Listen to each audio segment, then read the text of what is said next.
Hola queridos amigos.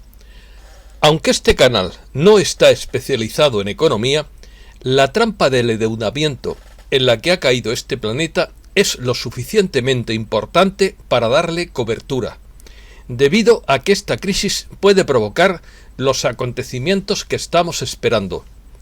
Artículo de opinión. Deuda impagable. Récord mundial de deuda. Se triplica la deuda global. Venden dinero fresco casi gratis. La crisis dispara la deuda mundial.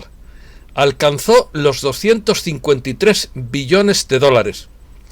La deuda se dispara al 356% del PIB. En la Segunda Guerra Mundial llegó al 400%. La deuda va cuesta abajo como una bola de nieve. 100 economistas europeos piden su condonación. El Banco Central Europeo considera inconcebible condonar la deuda. La Constitución Española de 1978 se escribió en una logia masónica. Estados Unidos podría desplegar una red de misiles de ataque cerca de China. Astrónomos franceses piden ayuda para hallar un meteorito del tamaño de un albaricoque. Comenzamos. El 5 de febrero pasado, el diario El País publicaba un manifiesto firmado por 100 economistas y titulado «Anular la deuda pública mantenida por el Banco Central Europeo para que nuestro destino vuelva a estar en nuestras manos». Las firmas presentaban una distribución muy desigual, no solo por la representación de los distintos países, sino porque dentro de cada uno de ellos el sesgo es evidente. Por ejemplo, en España predominan aquellos que pertenecen a la plataforma Economistas frente a la crisis, prevaleciendo además los que se han especializado en los temas de energía y medio ambiente. La presidenta del Banco Central Europeo, Christine Lagarde, respondió a la carta firmada por representantes y economistas europeos en la que pedían al organismo la condonación de la deuda de los Estados miembros de la Unión Europea. Lagarde aseguró que considera inconcebible, entre comillas, esta condonación de la deuda pública. La propuesta estaba ratificada por un centenar de economistas de diferentes países europeos, encabezada por Thomas Piketty. Datos demoledores. La semana pasada leíamos un informe de Credit Suisse que el peso de la deuda mundial sobre el PIB aumentó en 35 puntos porcentuales en 2020, mientras que en la crisis financiera de 2008 el aumento supuso 25 puntos del PIB en 2 años, 2008 y 2009. Debido a la crisis sanitaria, los gobiernos de todo el mundo están invirtiendo en gigantescos paquetes de ayuda y estímulo económico. ¿Aguantarán los gobiernos? Las opiniones difieren. La deuda mundial alcanzó en 2019 los 255 billones de dólares y este año ha superado el 322% del Producto Interior Bruto anual del planeta, lo que supone 40 puntos porcentuales, es decir, 87 billones de dólares, más que la acumulada al inicio de la anterior crisis económica en 2008, según un estudio publicado este lunes en Washington por el Instituto de Finanzas Internacionales. Entre los emergentes, China registró el mayor incremento de la deuda, seguida de Turquía, Corea del Sur y Emiratos Árabes Unidos. Por las expectativas para este año van encaminadas a un nuevo aumento de la deuda global, puesto que las políticas fiscales siguen siendo expansivos. Es cierto que muchos piensan que los bancos centrales están preparados, pero no es menos cierto que también lo están los boxeadores, y muchos caen en el primer asalto al recibir el primer gancho. Creemos que en este escenario los modelos de predicción económica y sobre inflación tienen una validez relativa, ya que las circunstancias actuales no tienen precedentes. Todas las miradas estarán puestas en las próximas semanas en la evolución de la rentabilidad de los bonos y en la actitud de los bancos centrales. Esto último es lo mismo de los últimos 10 años, pero atentos a los bonos. Endeudamiento.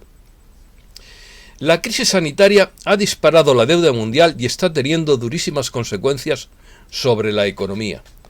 Uno de los efectos más destacados es un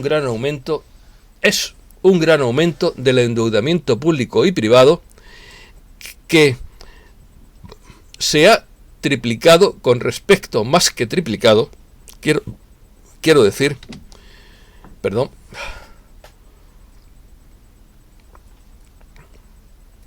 que sea más que triplicado con respecto al Producto Interior Bruto Mundial, lo que supone el mayor endeudamiento global de la historia, aunque se cuadruplicó en la Segunda Guerra Mundial. Imaginen que pido prestado 10 euros y al día siguiente me dedico a alardear de que he conseguido que mi economía crezca en 9 euros. El otro euro lo he gastado en pagar los intereses de un préstamo que tenía anteriormente y que me vencía hoy. Para devolverlos, esos 10, más intereses que me habéis prestado, pues bueno, ya veremos cómo me las apaño. Ahora no me importa mucho porque estoy creciendo 9. Eso se llama política a corto plazo, que conduce a la trampa. Esta lección la tengo bien aprendida por experiencia propia. Hace 21 años abrí un negocio que no era rentable, pero yo me empeñé en mantenerlo abierto durante 7 años con la esperanza de tener éxito algún día, endeudándome cada vez más hasta que la bola de la deuda se hizo tan grande que no pude pagarla y tuve que cerrar por suspensión de pagos. Ocurre igual con un gran país que con un pequeño negocio. Quiebra. Cuando la deuda nacional llega a un límite, no hay casi casos en que se haya pagado. La liberación de arcas públicas siempre ha sido por bancarrota explícita o implícitamente. La devaluación ha sido el método más común de disfrazar la quiebra, a través de pagos pretendidos, según Adam Smith.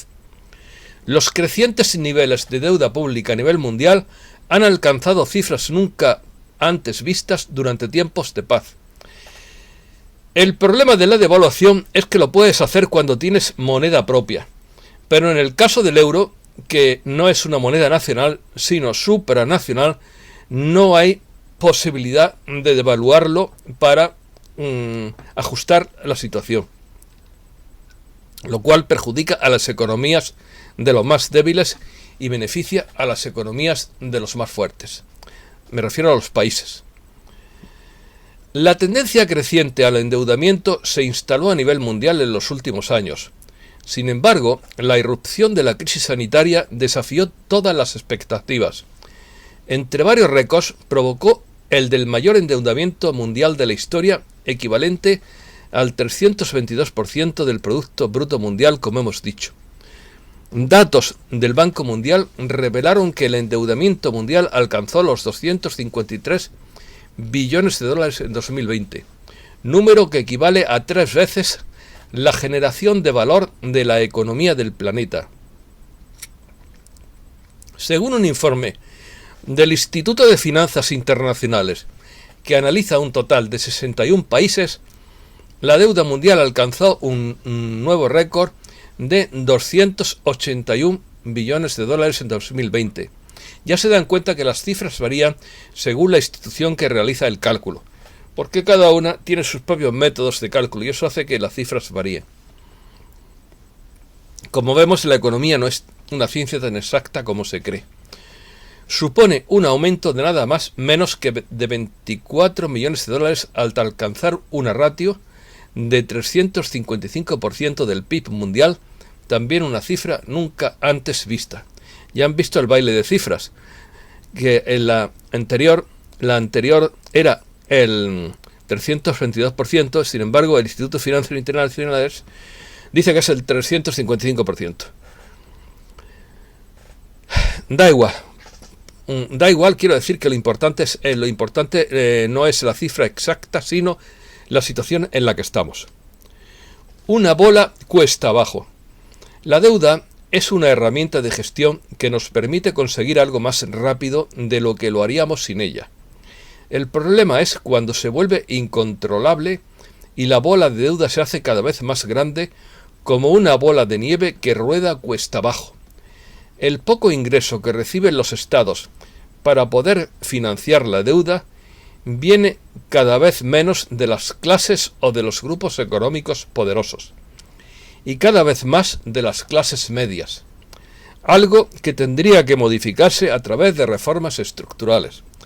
Es decir, que el pato no lo pagan los grandes, sino que lo paga la clase media.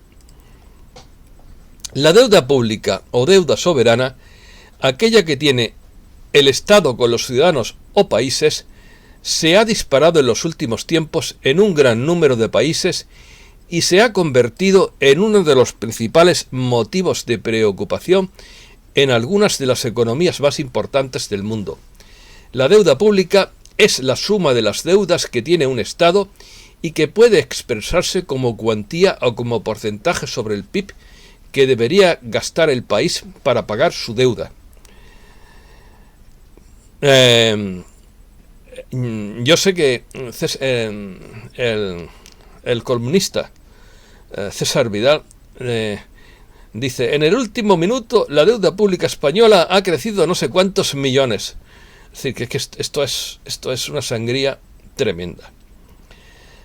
El Tesoro emite títulos de deuda, los llamados valores del Tesoro, que pueden ser bonos del Tesoro, letras del Tesoro u obligaciones.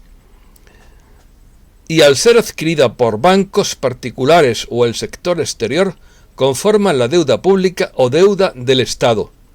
La deuda externa es el conjunto de obligaciones que tiene un país, tanto su sector público como el privado, con respecto a otros países o instituciones. Dense cuenta que todos estos papeles que hemos mencionado, bonos del Tesoro, letras del Tesoro u obligaciones, no es riqueza real, sino bienes derivados. No son bienes activos, sino bienes derivados. ¿Sabe usted lo que significa la diferencia entre un bien activo y un bien derivado? Pues un bien activo como el oro, como un terreno, como una casa o cualquier cosa sólida, es un bien real, mientras que los bienes derivados son papeles, y los papeles pueden cambiar, se pueden negociar, pueden variar, y hasta puede llevárselos el viento, como las monedas que no tienen respaldo de ningún tipo. Por lo tanto, yo no recomiendo nunca comprar derivados, sino activos. Además, los derivados dependen de la confianza, y la confianza, lo mismo sube que baja.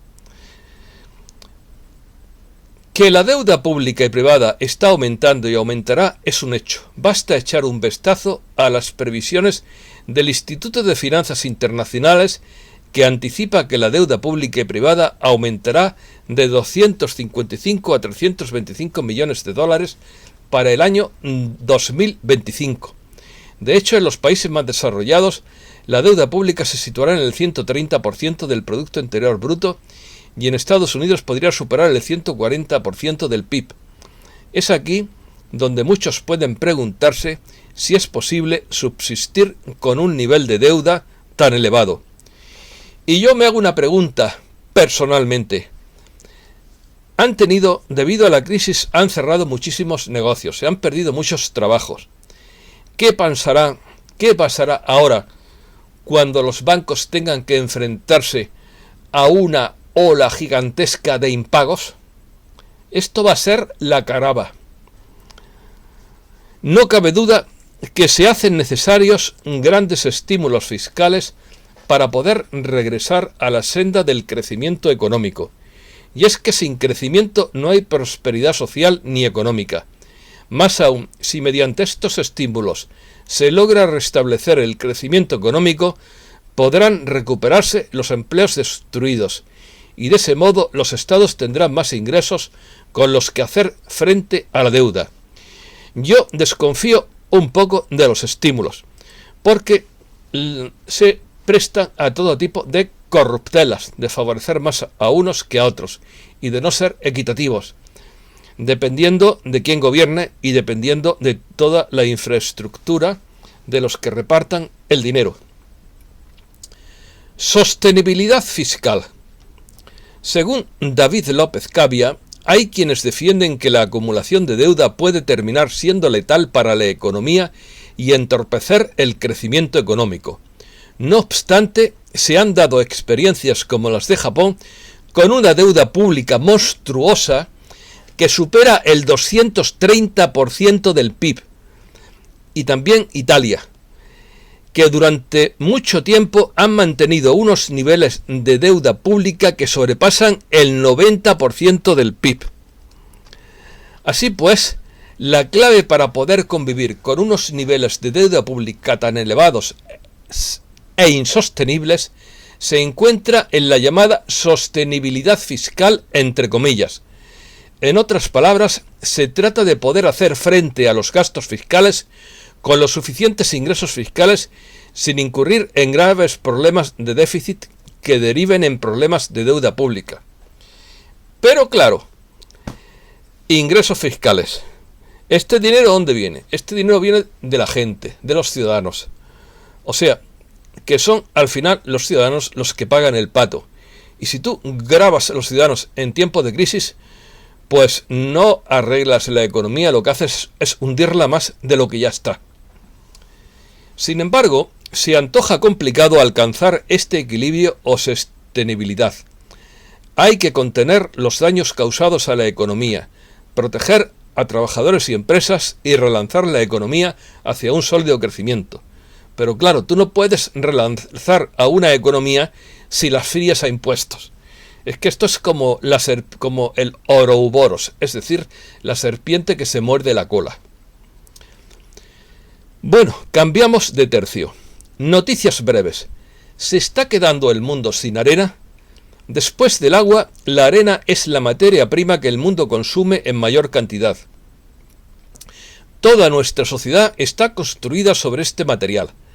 Ahora la humanidad se enfrenta a una grave escasez de este recurso que amenaza con convertirse en uno de los mayores retos de sostenibilidad del siglo XXI. Cuando yo era niño, recuerdo que se sacaba la arena de las playas. ¿Y qué ocurría?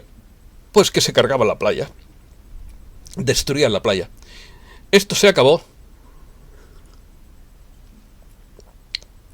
hace muchos años y ahora sacan la arena principalmente de las ramblas. Y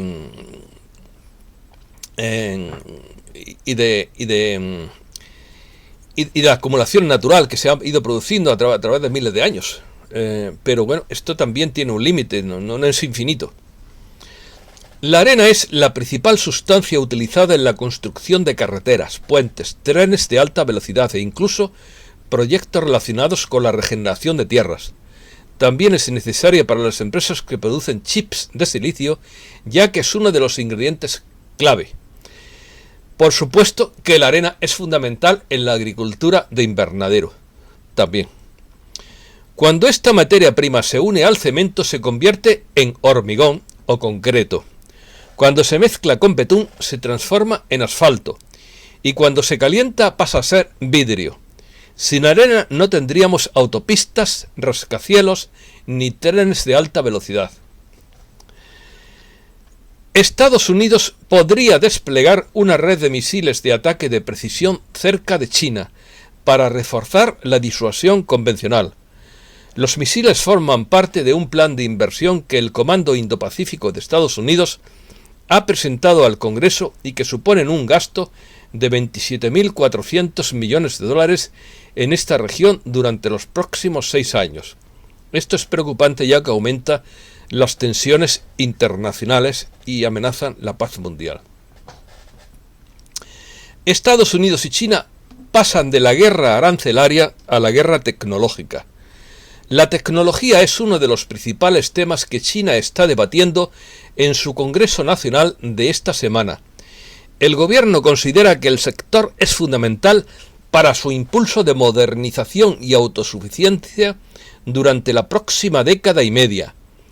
Estamos pasando de una guerra arancelaria a una guerra tecnológica, pero Estados Unidos tiene todavía múltiples ventajas, además de su liderazgo actual en unas 30 áreas tecnológicas que son críticas para la innovación. El Congreso chino establece un aumento del 6,8% en el presupuesto de defensa para 2021. El gasto militar de China es el segundo más grande del mundo después del colosal presupuesto de Estados Unidos.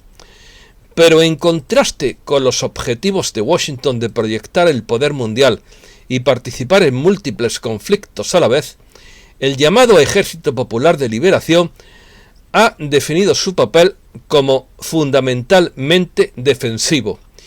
Y yo que me lo voy a creer, que solamente es defensivo.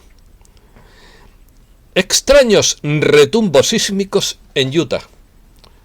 2 terremotos cerca de Fillmore, Utah, en septiembre de 2018 y abril de 2019, midieron 4 y 4,1 en la escala de Richter, sus secuencias registradas por sismómetros, dentro de la red sísmica regional de Utah, que está centrando la atención de los científicos del desierto de Black Rock.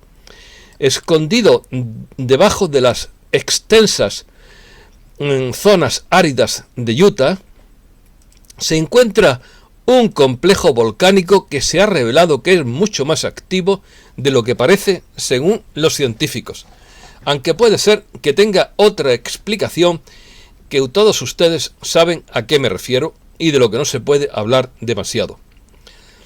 La Fuerza Aérea estadounidense revela por casualidad algunos parámetros de su bombardero furtivo en el desarrollo B-21. Los militares publicaron una foto de un prototipo de hangar temporal para el bombardero estratégico B-21 Raider, todavía clasificado, lo que permitió a los expertos estimar el tamaño de la aeronave. Resultó ser que el B-21 tendría un fuselaje de unos 15 metros de largo y una envergadura de 42 metros, lo que es significativamente menor que las dimensiones del bombardero estratégico furtivo B-2 Spirit, de 21 y 25 metros respectivamente. Yo no sé a qué se deberá este menor tamaño, pero puedo especular que cada vez la tecnología cada vez se hace más chica, más pequeña, como los teléfonos móviles. Y necesita menos espacio, necesita ocupar menos espacio. Pasa hasta con los ordenadores de mesa, que cada vez son más planos y menos voluminosos, por no hablar de las televisiones, que las hay hasta enrollables. Astrónomos franceses piden ayuda para encontrar un meteorito del tamaño de un albaricoque. Lo van a encontrar, con el tamaño de un albaricoque. Es como buscar una aguja en un pajar. La roca espacial, cuyo peso se estima en unos 50 gramos, fue captada cayendo cerca de Burdeos, al suroeste de Francia. Astrónomos franceses instan a los aficionados a la observación del espacio a unirse a la búsqueda de un meteorito del tamaño de un albaricoque que iluminó el cielo de Francia el fin de semana pasado, antes de caer a la Tierra cerca de la ciudad suroccidental de Burdeos. Habrá que ver si es un meteorito o si es otra cosa, no sólida. Cualquiera sabe, porque están cayendo bolas de fuego en todo el mundo. Bloque de construcción orgánico para la vida encontrado en la superficie de un asteroide. La Agencia Espacial Japonesa ha confirmado el descubrimiento de 2 tipos de materia orgánica en la superficie de un asteroide por primera vez en la historia de la humanidad, en un hallazgo que puede desentrañar los secretos de la vida en la Tierra. El espacio va a dar muchas sorpresas todavía. Y terminamos con esta noticia curiosa.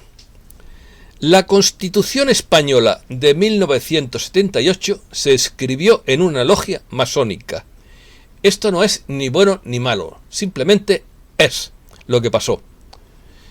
Entre comillas, muchos no lo saben, pero la Constitución española de 1978 se escribió en una logia masónica. Afirma el portal de la Logia Regular Simbólica Conocimiento 158 de Granada. Su calendario inicial de reuniones fue secreto, pero no pudieron evitar las filtraciones que interferían constantemente en la redacción del texto. Para aislarse totalmente del mundo exterior, buscaron un templo situado en el Parador de Gredos.